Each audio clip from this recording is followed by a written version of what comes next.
Hey guys, it's Steve Baker, the Pragmatic Constitutionalist, TPC. Call me whatever you will. I don't care. Hey, seriously, good morning. I am in Oklahoma. I am squirreled away in a secret location working on the Scamdemic book that I'm co-authoring with C. Edmund Wright.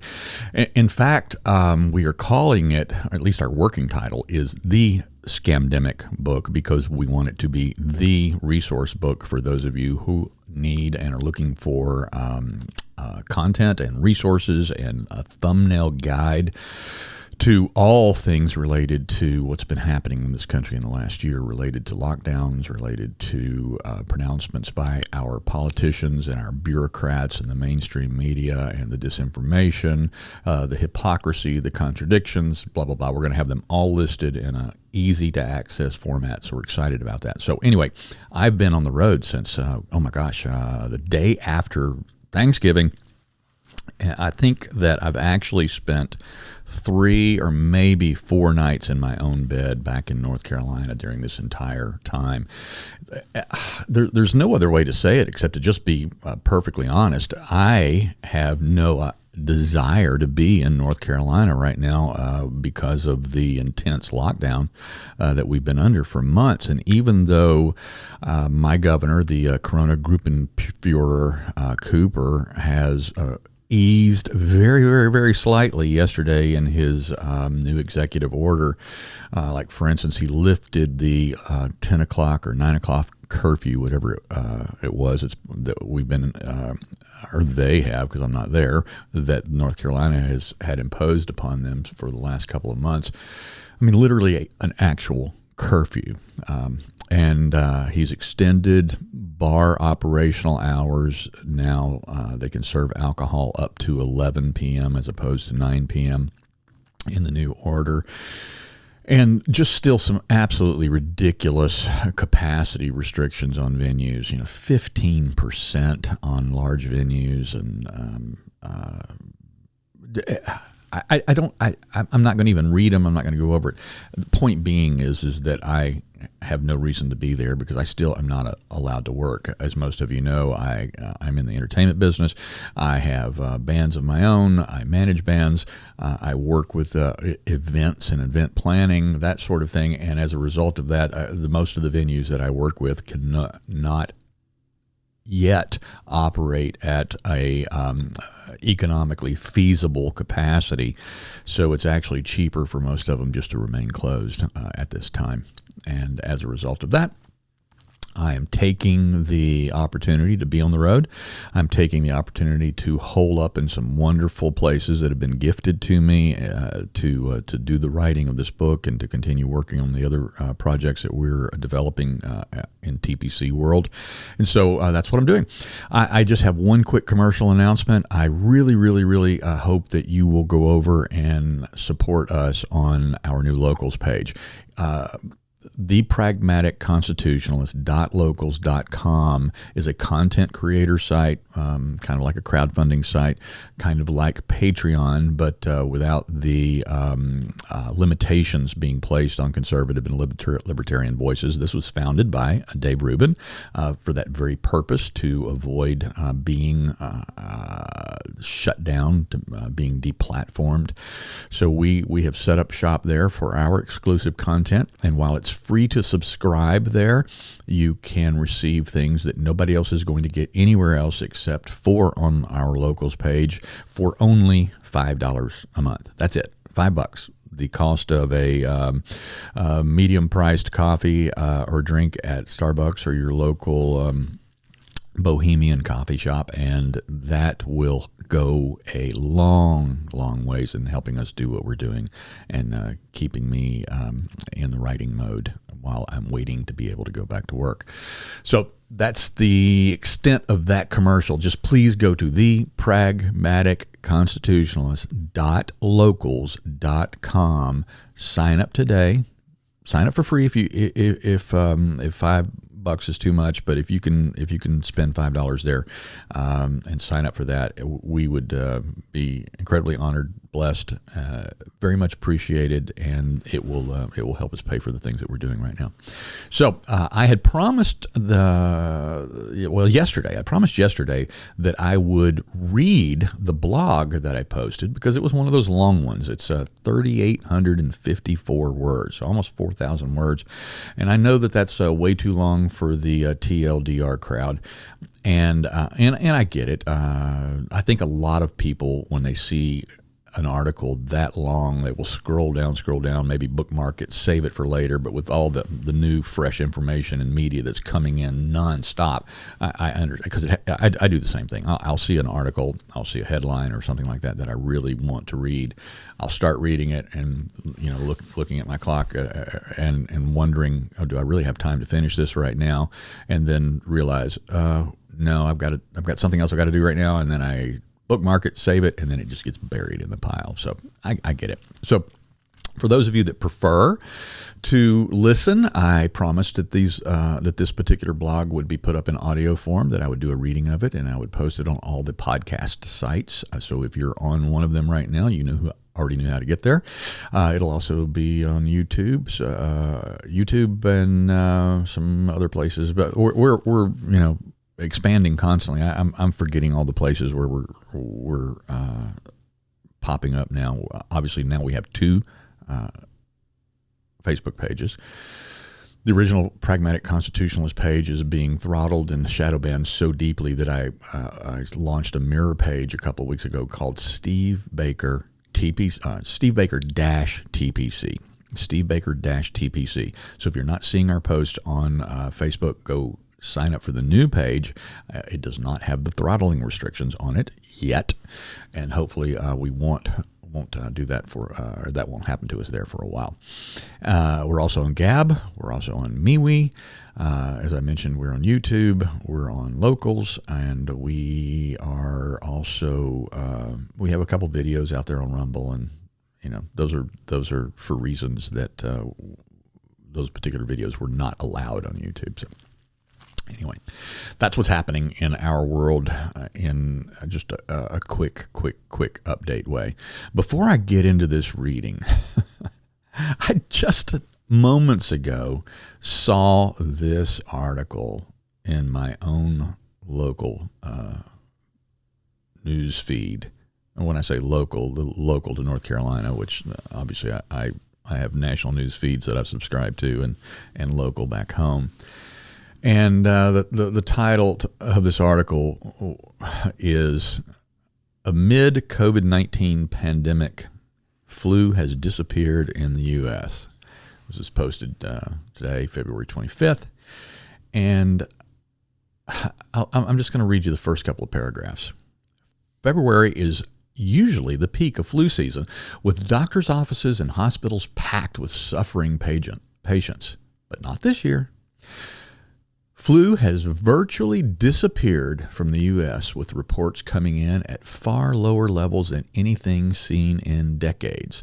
Experts say that measures put in place to fend off the coronavirus, mask wearing, social distancing, and virtual schooling, were a big factor in preventing a twindemic of flu and COVID-19. A push to get more people vaccinated against flu probably helped too, as did fewer people traveling, they say.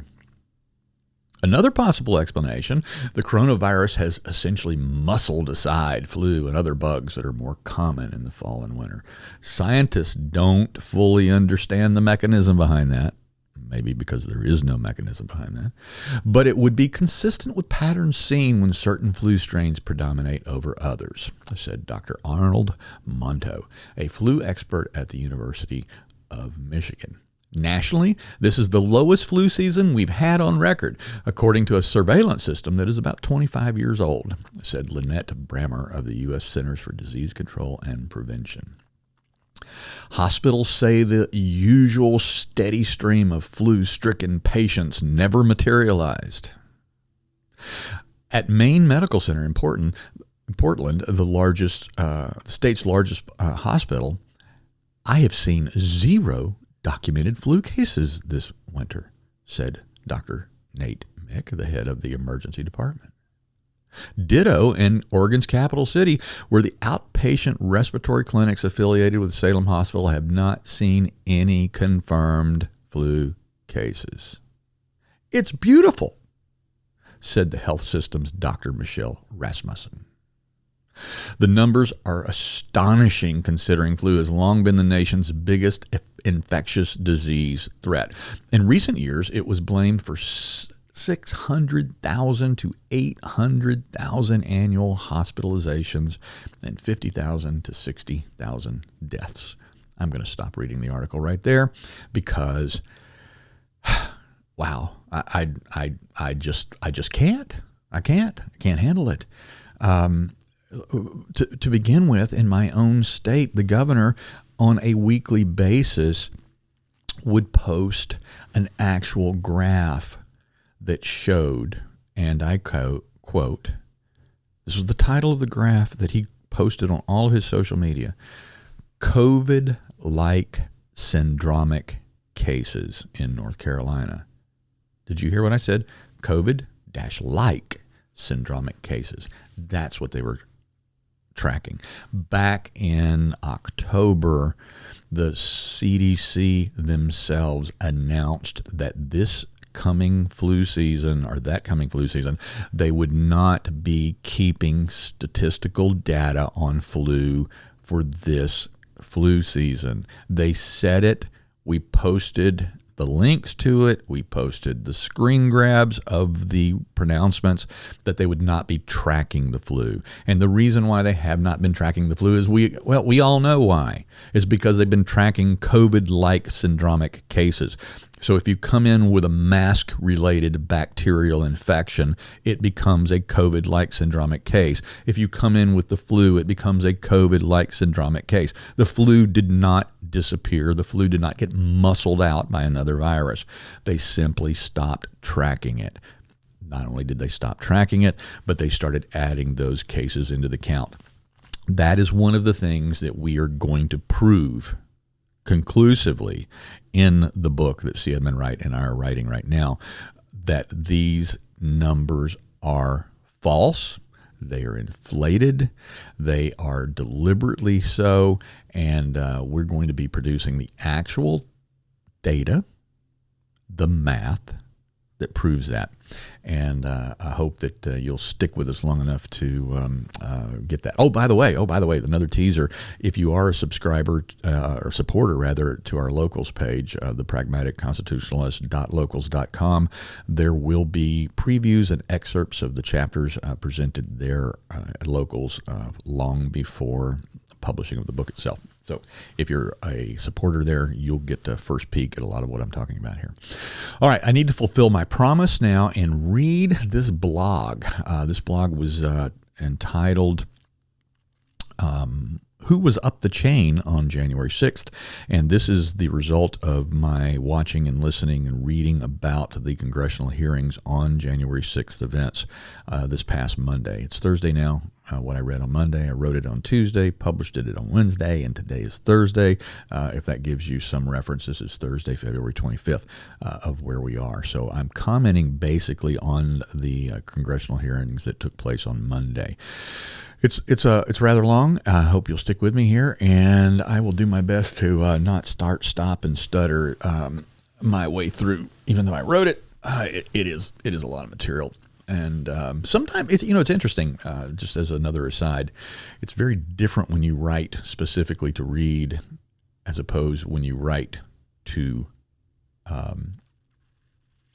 speak it. It is a different writing technique of which I've not differentiated or learned how to do yet. So the difference between writing for readers and writing for listeners is actually a craft I have not well, I've actually not even studied it, but I've noticed it from trying to read my own blogs.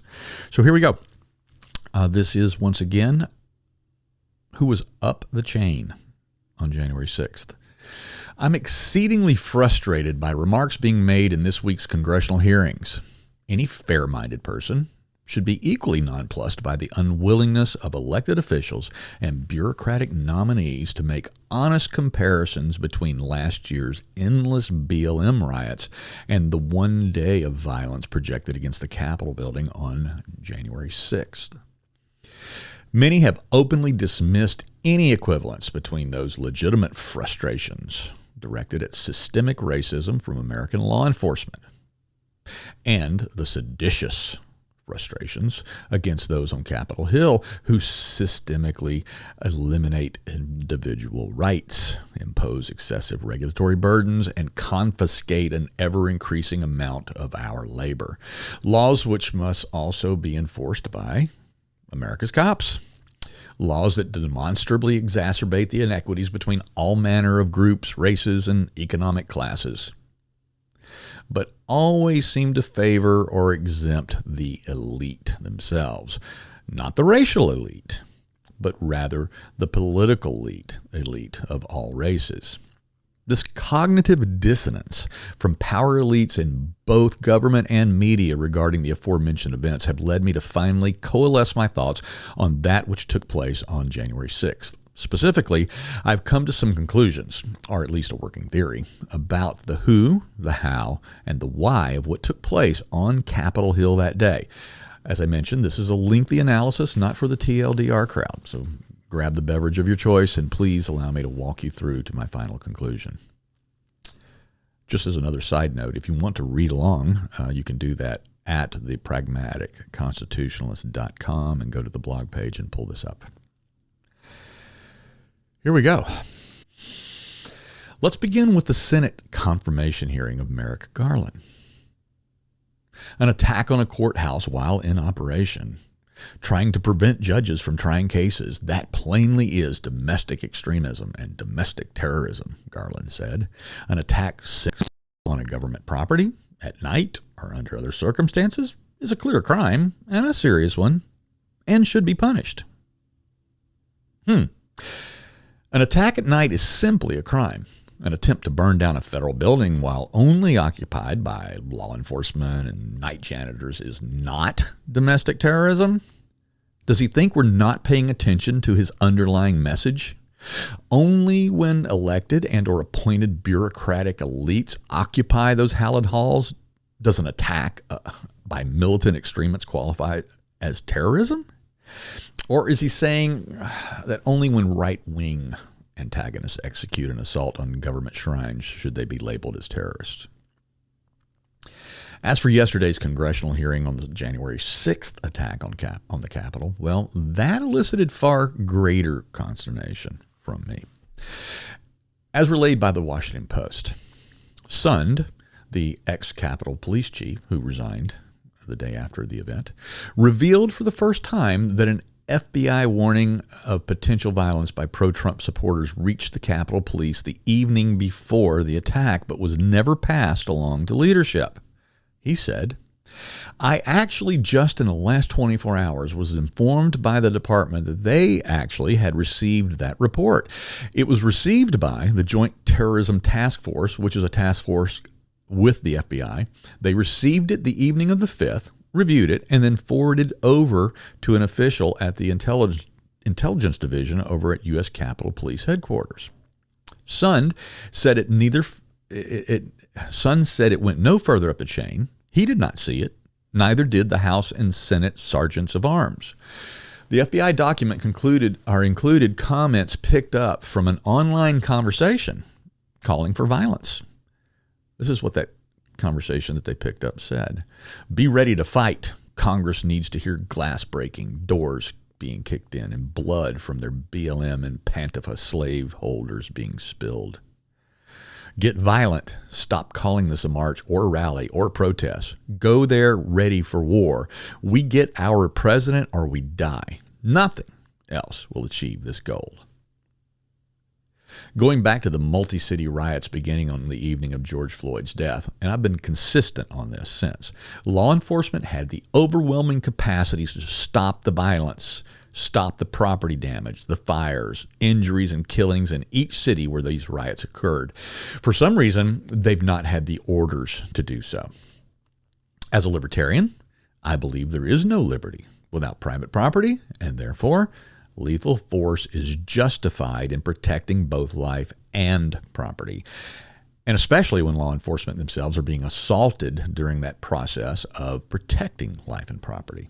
The foundational thesis of limited government constitutional libertarians is that government has but one moral function, specifically to protect we the people, our stuff, and our liberties from force and fraud.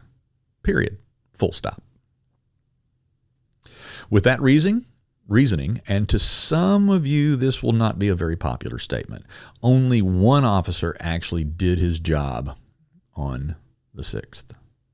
That was the officer who shot Ashley Babbitt. And for that very legitimate reason, he will not be charged with the crime.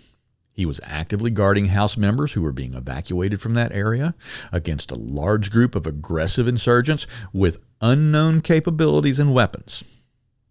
And he was protecting them from entering that area in which he was charged to protect.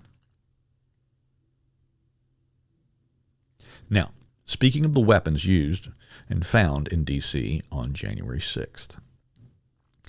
According to CNN, some of the weapons that were confiscated had been seen being used inside the U.S. Capitol, including a baseball bat, a fire extinguisher, a wooden club, a spear, crutches, a flagpole, bear spray, mace, chemical irritants, stolen police shields, a wooden beam, a hockey stick, a stun gun, and knives. One man was arrested on Capitol grounds with a handgun and 25 rounds of ammunition. Parked blocks away in a pickup truck was found an AR-15, a Glock, and 2,500 rounds. Another vehicle was discovered with 11 Molotov cocktails. These were not brought to the Capitol, by the way. Esquire magazine reported that one man brought a crossbow. It's not clear whether or not he actually carried that to the riot scene from their writing. Were there other firearms carried by Capitol rioters? Maybe. Probably. But the vast majority of those who participated in violence or simply stood on the sidelines and watched were never even searched. So we will never know. Most importantly, though, is what we know that didn't happen. No one brandished or used firearms against police officers during the melee. Only one shot was fired, and that was the one that killed Ashley Babbitt. Virtually all the Capitol Police, Metro Police, and representatives of other law enforcement agencies were armed. They could have stopped this so-called insurrection in minutes. Why they didn't is the question no one is asking. Let's examine the sequence of events as testified upon in yesterday's hearing. At about 1 p.m., Sun called Robert J. Conti, the chief of police for Washington, D.C., and 100 officers were deployed. At 1:09 p.m., Sun called House Sergeant-at-Arms Paul Irving and Senate Sergeant-at-Arms Michael Stinger to get permission to deploy the National Guard. He said that the pair told him they would run it up the chain, but he didn't hear back. After that, Sun called Irving twice more for a follow-up. After that, Sun called Stinger once more for a follow-up. At 2:10 p.m., Sun got approval from Irving to call for National Guard support. At 2:26 p.m., Sun joined a call with Pentagon officials and asked them to deploy the National Guard. Lieutenant General Walter E. Piatt, the director of the Army Staff, is said to have told those on the call that he could not recommend calling in the Guard. So who up the chain was blocking or denying Sun's requests for backup? I stand by my statement in a previous blog that the skirmish line on the Capitol steps was nothing more than a rope-a-dope move, orchestrated by whoever up the chain was making those decisions. Officers could have ended the event an hour earlier simply by drawing down on the crowd with their weapons and dispersing them under threat of lethal force. I witnessed dozens of police officers being injured and receiving first aid, many who then even returned to the violence. At any time, one of those sharp or heavy projectiles thrown from the attackers could have critically injured or killed an officer.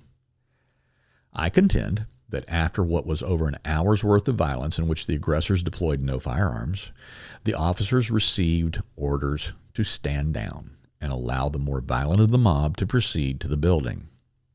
While we have seen videos of doors and windows being broken, we have also seen videos of police officers opening doors from the inside as dozens of armed officers stood aside and watched the crowd enter. Then, and only then, did passive observers of the violence join in line to also enter the building. Once again, not one of the violent element so much as brandished a firearm. Of the thousands of photographs and videos, no such scene has ever been witnessed. Again, any of the violent actors, and most certainly the dumbstruck tourists, could have been stopped in their tracks had officers produced their weapons.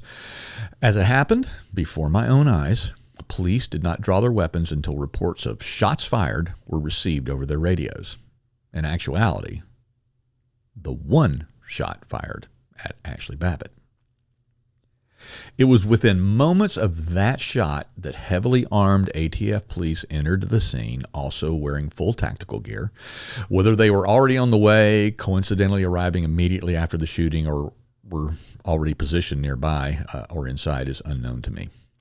While I do not consider myself an investigative reporter, my interest and follow-up of this event, for obvious reasons, have remained heightened since the January 6th.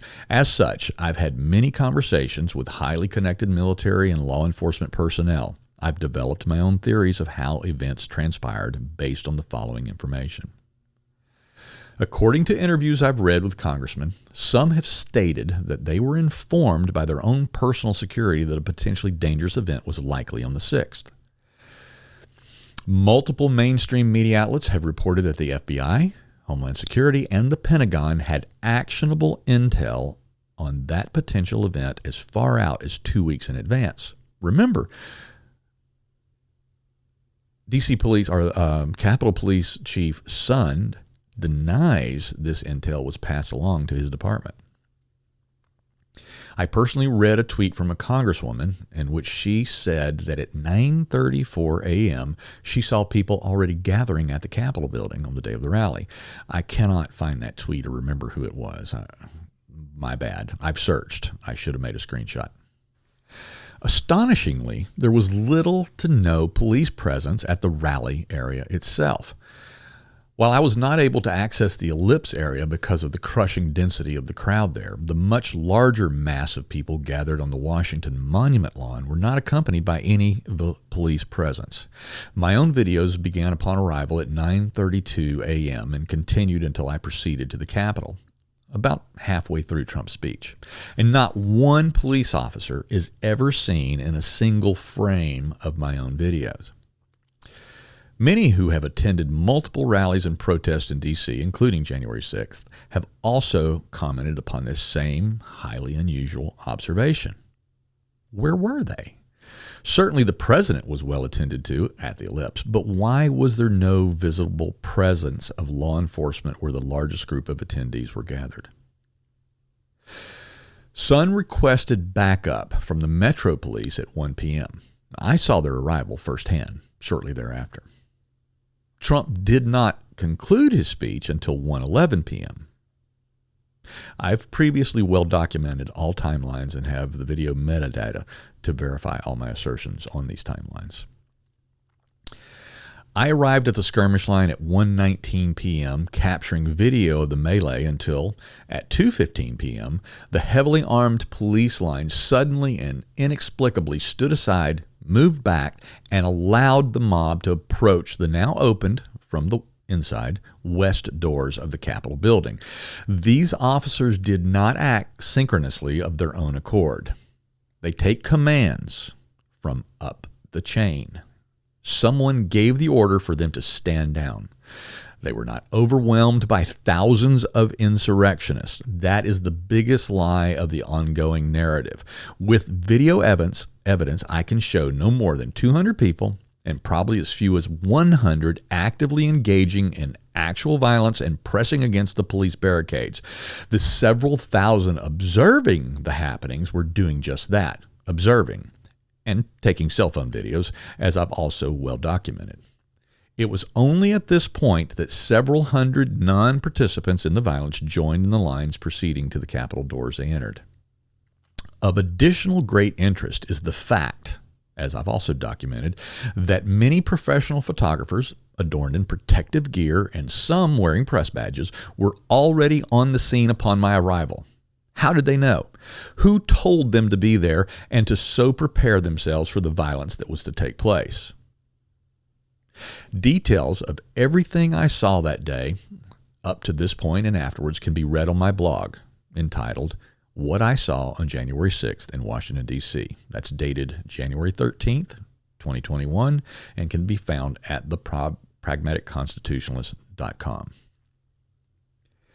Since that day, my conversations with the aforementioned military and law enforcement personnel have revealed to me the very high probability that both Special Forces operatives and U.S. Marshals were mixed in with the crowd that entered the Capitol building. I asked them that question about possible undercover professionals because of the 5 very distinct types of persons I observed in the crowd that day. The first type I saw were antagonists from right-wing militias and extremist groups. Second, I saw antagonists from left-wing Antifa, BLM-type organizations. In fact, you can see my podcast interview of John Sullivan's brother, James, who details his radical brother's activities that day. That is found on the Pragmatic Constitutionalist YouTube page. The third type of individual I saw were the peaceful rally participants who entered the building after the police stood down. Number 4 type of individual were those credentialed and citizen photojournalists gathered in the crowd. The 5th type, who were very obvious, at least to me, were the professionals who were not active in violence or destructive acts, but who were very carefully keeping a close watch on everything taking place during all the proceedings. They were very obvious. Their heads are on a swivel, their eyes constantly darting back and forth. Now, to my theory of how and why events transpired. Irrefutably, the intel of possible violence was known to the highest officials in our government. If the FBI, Homeland Security, and the Pentagon knew, then most certainly Pelosi and McConnell knew. And, most likely, President Trump. Every known piece of visible and documented evidence proves that the early breach of outer barricades was allowed to happen. This was accomplished by a small group of people against an armed police force. It did not have to happen. It was allowed to happen from up the chain. The hour-plus skirmish by which early insurgents against police lines was also allowed to happen. Police were heavily armed, but only riot control measures were used against the antagonists: tear gas, flashbang grenades, pepper spray, and some rubber bullets. This did not have to happen. It was allowed to take place until police were ordered to stand down from up the chain. At least 2 doors, of which I have video, were opened from the inside, and several hundred people were allowed to casually stroll into the Capitol building, during which time dozens of armed police officers stood aside and watched, under orders to do so. The legislative seat of the most powerful nation on the planet was not breached by so-called armed insurgents, who never fired a single shot. Using only sticks, poles, bear spray, axe handles, and baseball bats, no more than 200 violent activists were allowed inside by a security force of at least an equally numbered amount of law enforcement officers, possessing far more deadly weapons than those used by the antagonists on the skirmish line. Again, this did not have to happen. This was allowed to happen. The ongoing hyperbolic narrative of heavily armed insurrectionists is utter bullshit. I do not believe officials making these decisions were complicit in planning with the violent factions. I know they knew what potential existed and that they carefully orchestrated by command and control actions each step of the events that transpired.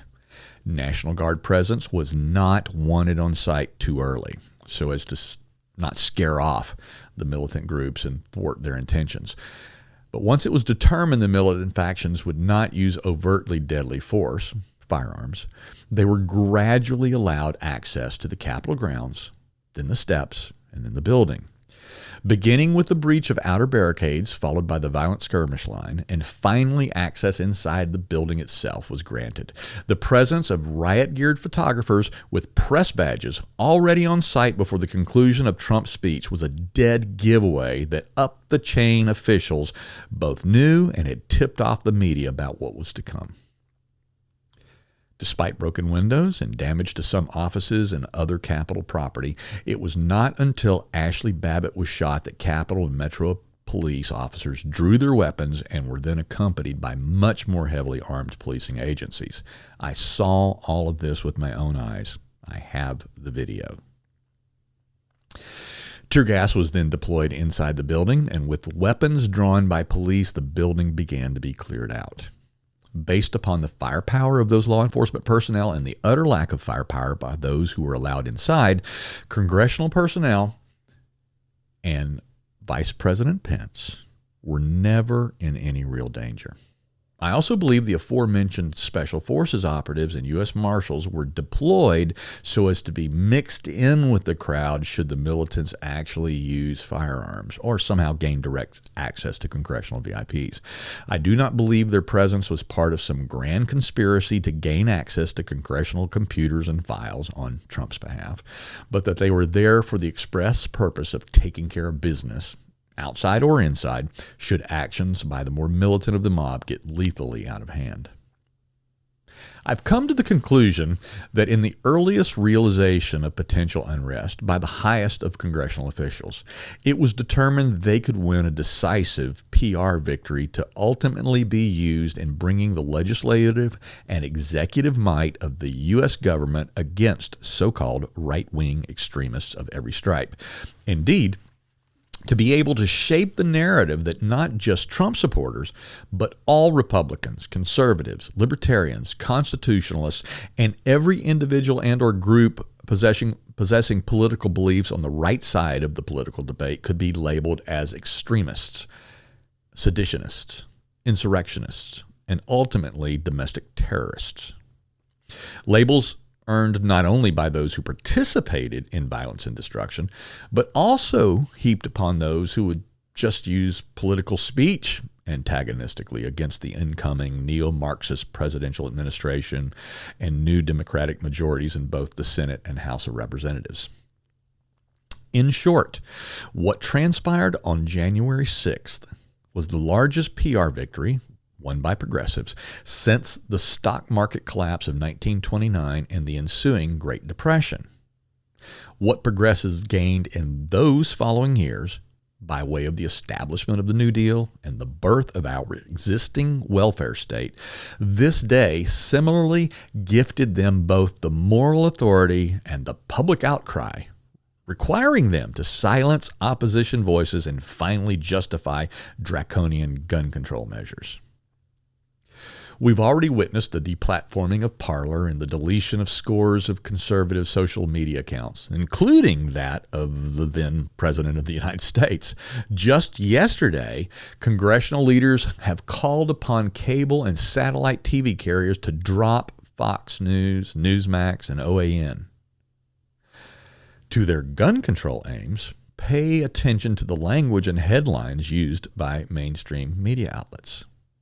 From the Hill, police seized alarming numbers of weapons on Capitol rioters, court documents show. From CBS, arsenal of weapons seized from Capitol riots.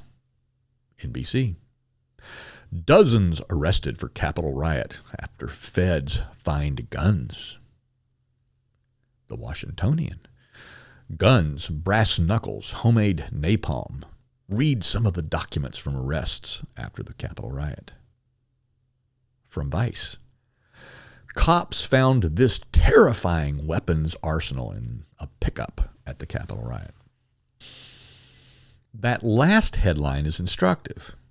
Found in a pickup? In reality, only one person was arrested with a handgun on Capitol grounds, and none were used. Yet, gun control legislation now being considered by Congress and supported by the Biden administration would instantly criminalize more than 100 million law-abiding citizens who took no part in the January 6th affair and have never used their firearms illegally.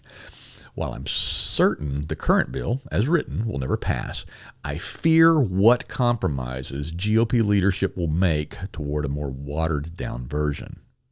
Even if only 10% of this bill's proposals become law, it will be devastating to America's law-abiding gun owners and emasculate our founders' intent behind the Second Amendment. With each carefully directed act in the drama that played out on the January 6th, 2021 affair, the occupying elites of that federal building on Capitol Hill seized far too much control over the prevailing narrative and captured an unprecedented amount of political territory in their escalating war against the First and Second Amendments. Thank God the only weapon fired that day was by law enforcement. Otherwise, the Second Amendment would most surely now be lost. Were those calling the shots up the chain anticipating or hoping for an actual exchange of gunfire between the rioters and police? Were they prepared to sacrifice Capitol police officers on the altar of tyranny? Did the one Capitol Hill police officer who died that day not have his life ended in the manner those up the chain actually desired? From the bullet of a man who could be tied to the Oath Keepers, the Proud Boys, or some actual white supremacist militia? Will Pelosi and McConnell ever be forced into a position where they must answer these hard questions? Unfortunately, a couple hundred radical suckers somehow were deluded enough to believe they could stop the steal, occupy the Capitol building of the United States, and perhaps take Pelosi and Pence hostage with bear spray and sticks. Were some just leftist radicals wearing Trump hats as false flags, there to create chaos and foist blame upon the hundreds of thousands of mostly peaceful protesters? Either way, or both, they were nothing more than useful idiots who in advance of the day projected their violent intentions on social media using electronic devices monitored by the NSA and who fell right into a well-anticipated trap. One that will land many of them in federal prison for a lot of years and quite possibly create a prison state for the rest of us. Meanwhile, Pelosi's 9/11 style commission will most certainly be a whitewash of what took place behind the scenes that day up the chain. That's no matter how loudly, no matter how frequently we ask, what did she know and when did she know it? And that concludes that nearly 4,000 word blog reading. Once again, please join us on our locals page, the pragmaticconstitutionalist.locals.com. It's free to subscribe, but for only $5 a month, you can help us with what we're doing here, and you can also then receive exclusive content that will be posted and shared nowhere else, just for our supporters there. All the other places and all the other social media sites and video sites that you can find our stuff will be posted below here on the YouTube page. And obviously you can find us on Facebook, MeWe, Gab, YouTube, all the podcast sites, whichever one is your favorite platform, go there. And we're going to be churning out a lot more of these in the coming days. Thanks much. Look forward to talking to you again soon.